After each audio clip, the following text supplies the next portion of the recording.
What's up, everybody? TN Fanatic here. Hope you all are having a fantastic day, and welcome to another post-game reaction. In this one, I am continuing my coverage of the Nashville Predators and their most recent win over the Carolina Hurricanes. Predators beat the Canes 3-1. Now, before I even dive into this game, I think I need to address the elephant in the room, which is, where have I been? I think it's been maybe since a week since I filmed my last reaction, so let me give you all a little timeline. So, I was getting ready to film my reactions for the Ducks game, the one where we lost again, and then I also was doing my Tennessee reaction to Wofford. For some reason, after I got done filming, the camera didn't save like any of the footage, even though like I obviously hit record, and like there were drives in there, and of course I had like the SD card in there, but it just I don't know why, like it just did not record. Hopefully I got that cleaned up. Excuse me. I mean, hopefully as I'm like exporting this, I'm like, all right, just hopefully that like it works now. Okay, if not, darn, that's gonna be a lot of wasted breaths, but it is what it is. So I was doing that, and there was a point where I was like, okay, so like I think it works now. But then I got sick. Like I was like, usually if I'm not feeling great, usually I'll try to push through doing videos because like I just love doing this. Like I love talking about my favorite teams. However, like I was feeling bad. Like I was in the dumps. I had like a fever, which is weird. You know, like we're in spring. In Tennessee, you know? Like, why am I having a fever? I don't know. It's weird. So right now I feel okay, like definitely fine enough to do a reaction for this game right here. So, yeah, that's where I've been. Sorry if you've missed me, but yeah, that's what's been going on, just real life stuff. Like, sometimes that gets in the way, and, like, I've dealt with that stuff before, so thank you all for bearing with me here. But, hey, at least I'm back talking about a win. Once again, we beat the Canes 3-1. Now, heading into this game right here, this is something that I was looking at this. The last time we beat the Canes was on December 23rd. We won 5-2. And another, like, dominating performance over the Canes, you know? But I think it was safe to say that this Canes team that we were playing here is a lot different, and they're a lot better than that one we beat on December 23rd. I mean, Carolina was 9-1 in the last 10 coming into this one. They were top 10 in the league in goals for. And yeah, so like they definitely have been increasing their offense, and like they have great goal scorers out there. And look, again, like even though that's like they can't have a great like playoff run, hey, like regular season, like they are like a great team. And certainly in this, you know what? In this game, like I will call it for what it is. Even though, yes, like we did win, we got more goals, and Saros was on fire. I will talk about him later.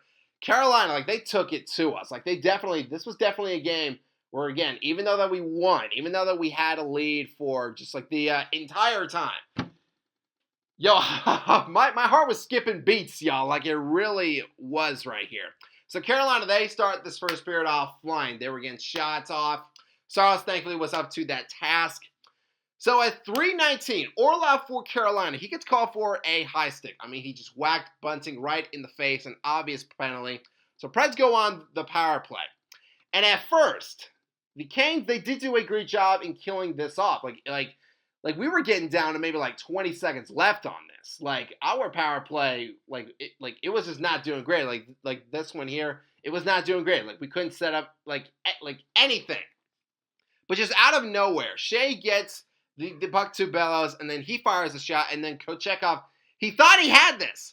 But Bunting, with the awareness right there, he tucks that bad boy in, and just like that, baby, Predators open up the scoring. You know what? Good for Bunting. You know, he got whacked in the face, and then he scores here. That's just, man, like, good for him. Good for him. You know what? If that was me, I would say, you know what? That was a nose well spent. And give credit to Bunting and also our second unit as well. They were just, they finished that power play strong. Good for them. Bunting with his second goal as a Predator on the power play. Who had that? Certainly not me, but I will take it, and I love it. Now, again, even though that we scored first, which I've talked about in past reactions, how we are a much better team when we score first. I was very happy about that, and I was very happy we took that to the locker room after the first period. But I think it needs to be said, we could have played better. Absolutely. I just thought we allowed a good amount of opportunities on the defensive side. We really, really did. If Saros went in there, I don't know if it would be the same score. I also thought we could have been a lot more better in zone exits. I thought we just could have been better there. But again, we had the lead. In the second period, Canes just kept on coming. Just kept on coming at us, man. They had lots of chances. Most of them came in this period. In the second period. Now, if I talked about all of them, all of the saves that Saros made, this video would be over an hour. So, I won't talk about all of the great saves that Saros made, and I won't talk about all of the good opportunities that Carolina had. But there was one about 4 minutes in. Jarvis, he had a chance. He had a shot, and he hit the post. Jarvis hit the post, baby. Thank you, Mr. Post. Thank you very, very much. And look again, of course, give credit to the post for doing his job or its job. But also, again, and I will give him his flowers later. But Saros was on fire. He was electric. He was turning up in this game.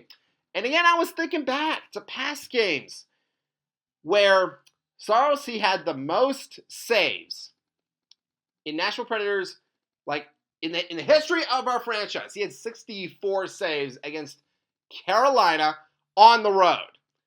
And now here he is again in the same building, same team right here he's playing, and he's playing on fire. It's like Jordan Binnington at TD Garden. It's just, I don't know, some players play great in certain buildings right here. And thankfully Juice, he was on his game because, again, our offense, I will say, we didn't even get our first shots of the second period, so maybe about 5 minutes in. But again, I guess, for us, it's more about quality than quantity. And that's a similar situation that came with our first goal. Carolina, they were firing out all of these shots, but we are the ones that scored.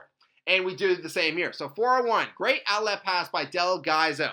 And then Luke Evangelista has it. And then with the best, Luke, this is not a veteran out there. You know what I mean? This is one of our younger stars, one of our rising stars. Because just check this play out. Luke had one of the best fake out moves I've ever seen from any player all year. Kochetkov was absolutely fooled. He had no idea. Luke scores on that. And again, he made a Kochetkov bite. And we now extend our lead to 2. We were rolling, at least on the scoreboard. However, when playing a great team like the Canes, and with them getting just all these chances, even with Saros in goal, it's obvious, it's obvious that, yes, they will have their chances. And they did right here. 6:02 on a Canes power play. Shane Gostisbehere, he passes to Jarvis, and then Seth, he finds a speedy Taylor Hall who scores right there. Taylor Hall, give Saros, don't be too rough on Juice. Because Taylor Hall has been playing out of his mind. He got a hat trick against the Ducks last game. He scored the last 4 goals now for Carolina, which, fans will do what they will. But hey, Taylor Hall, another just resurgence year by him. And he is keeping it rolling. And you know what, Canes fans? I hope y'all did enjoy it. I really hope that you did, because that would be the last, get on that scoreboard, baby. Yeah. So, again, this is me talking now, after the game is over, after I know that we won. At the time, I will say, Canes have me worried now, especially after Hall scoring, because now it's like, okay, so we can score on them. Saros is human. Maybe he's 1% human, but that's all that matters. And Carolina, again, they kept on coming at us. We were outshot 16-2 in the second period. Dang. So, while all that was going on, right, I was stressing out my mind. For those that saw the Predators broadcast on Bally Sports, this has never happened before. At least to me. For some reason, out of nowhere, like, the broadcast just, like, cuts out. And there's technical, like, issues on there. And I'm going, are you kidding me? Darn it, water. I'm like, are you kidding me right now? I'm finally healthy. Finally get to watch my Preds, and this happens. Just unbelievable, man. Like, I don't know if I walked under a ladder by accident or something, or if I looked at a black cat or something. I don't know how that whole thing goes. I don't really, like, believe in, like, that stuff anyway. But, geez, what a string of bad luck, man. But, hey, you know what? Honestly, I'll take the hits, man. As long as we keep on winning games like this. And, hey, you know what? We got the dub. And at least in the third period, I at least got to see us score this goal right here. So 12:48 in the third. Ryan O'Reilly, he's battling for this puck right here. He wins that battle. Gets it to Del Gaizo. He shoots it. And then Luke Evangelista with the rebound in. With the tip in, he scores his second of the game. And that's how we would end it, boys. Once again, the Preds win over the Canes, baby. 3-1. For UC Saros, a great performance. And what a way to have his 200th win of his career. Much deserved there by Juice. He made 34 saves on 35 shots. Saros, again, similar to when he made 64 saves. He would just not be stopped. He would not be denied in this game right here. And as I mentioned before, Luke Evangelista, what a game that he had right here. 2 goals. One was an absolute fake out beauty, and then the other one, this one right here in the third, great positioning by Luke right there to get that tip in. So I want to say something, and I mentioned this in my Ducks reaction, the one that we lost to, because the headline after that game was Coach Bruno for us. He went on the press conference and he said he wants his vets to step up. Now, I mentioned, again, this was a reaction. This was one of those that I filmed where the footage didn't go. So I was kind of bummed out about that. Hopefully this one still works. Hopefully. Otherwise, I'm going to be really bummed out again. But Bruno said that he wants our vets to step up. Now, that was a pretty broad term, and I thought at first he's talking about goals, and maybe he was, but maybe he's talking about in other ways. Because we didn't just bring over Stamkos and Marchessault and Ryan O'Reilly. We didn't just bring those guys over to just be great goal scorers. We also brought them over to help our young guys. And you know what? I think that's what they have been doing. Luke, that first goal he got, that's a veteran move right there. That's a veteran fake out right there. And Luke pulled it off flawlessly. So good for him. Again, Luke, he's a great young star. I would definitely hope that we keep him for the future. He is a great player. He is showing out. And so hopefully, we can just continue this. Hopefully some of our other younger stars, they can see that as well. They can see Luke putting in the work, and hopefully they follow suit as well. And hopefully we can do that when we play the Blues. But fans, that is going to do it for this post-game reaction. Thank you all so much for watching. If you all enjoyed this video, hit that subscribe button, click that bell, and you can join our Fanatic Army. And a honey salutes to all of you as always, and I hope that all of you have a fantastic day. Go Preds!